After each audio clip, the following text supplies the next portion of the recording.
Part 2। सपनों का महल। एक रात महाराज कृष्णदेव राय गहरी नींद में सो रहे थे।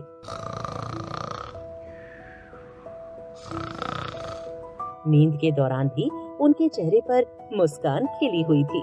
वे बहुत सुंदर सपना देख रहे थे। उन्होंने सपने में एक बहुत ही सुंदर व जगमगाता हुआ महल देखा जो हवा में तैर रहा था। महल में सब कुछ बहुत ही सुंदर और देखने में आकर्षक लगता था। ऐसा लगता था मानो देवताओं ने उस महल की रचना की हो। महल का एक एक कोना भीनी भीनी खुशबू से महक रहा था। उसके भीतर जाते ही ऐसा लगता था मानो किसी अनोखी दुनिया में आ गए हों।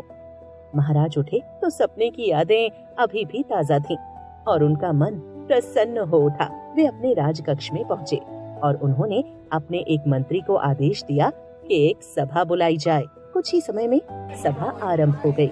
महाराज ने अपने दरबार में मंत्रियों, वास्तुकारों, शिल्पियों व निर्माण कार्य करने वालों को अपने नए महल के नक्शे के बारे में बताया।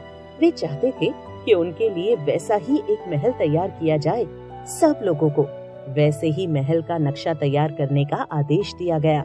सपनों के महल का सबसे अच्छा नमूना तैयार करने वाले के लिए भारी पुरस्कार की घोषणा की गई। महाराज के महल बनाने की बात सुनकर वास्तुकार, शिल्पी, मूर्तिकार व कलाकार आदि आनंदित हो उठे।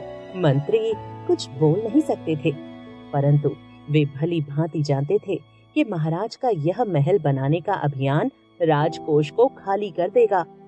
यदि सारा रुपया पैसा महल बनाने में लगा दिया तो वे राजकाज कैसे चलाएंगे। परंतु इतना साहस उनमें से किसी में न था कि वे महाराज के आगे अपना मुंह खोल सके। उन्होंने आपस में विचार विमर्श किया और अंत में तय किया कि वे तेनालीरामन की सहायता जरूर लेंगे। सबने मिलकर तेनालीरामन को पूरी बात बता दी। तेनालीरामन ने पूरी बात सुनने के बाद कहा, आप लोग मुझे कुछ दिन का समय दें, इसके बाद हम फिर से बात करेंगे। तेनालीरामन ने मंत्रियों व दरबारियों से कहा, मुझे पूरा विश्वास है कि हम कोई न कोई उपाय अवश्य निकाल लेंगे।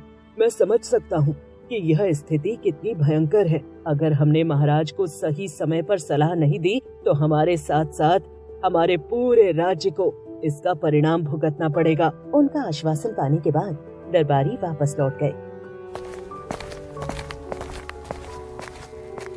एक दिन दरबार में एक बूढ़ा व्यक्ति दौड़ा दौड़ा आया और सहायता के लिए जोर जोर से चिल्लाने लगा।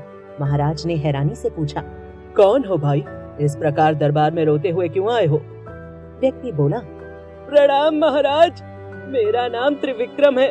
मैं पास ही के गांव में रहता हूँ। मुझे इस राज्य ने लूट लिया है। मेरा सारा सामान लूट कर ले गए। राज्य ने मुझे बर्बाद कर दिया। मेरी पत्नी और बच्चे सड़क पर आ गए हैं।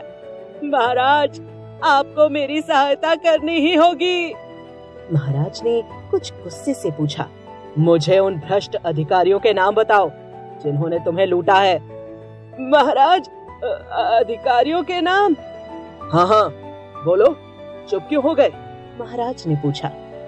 वह व्यक्ति डर गया, परंतु जब महाराज ने बार बार बिना किसी भय के बोलने को कहा तो वह बोला, महाराज, मैंने कल रात एक डरावना सपना देखा है।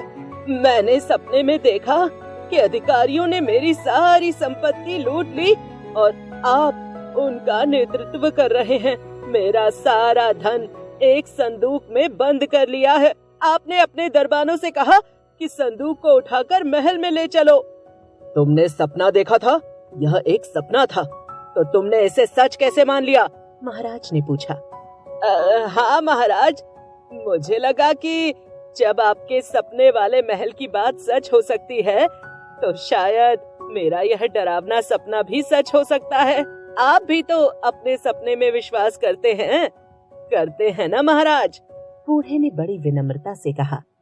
महाराज कुछ सोच विचार करने लगे। तभी अचानक ही महाराज की समझ में आ गया कि वे अपने सपने के पीछे भागकर कितनी बड़ी भूल कर रहे हैं। उनके देखते ही देखते बूढ़ा व्यक्ति अपने असली भेष में आ गया। यह क्या? ये तो तेनालीरामन है।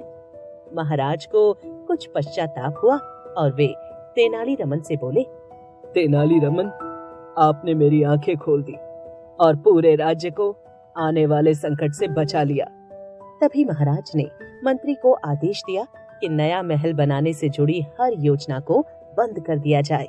सभी मंत्रियों ने महाराज के आगे हाथ जोड़ते हुए राहत की सांस ली, क्योंकि राजकोष खाली होने से बच गया।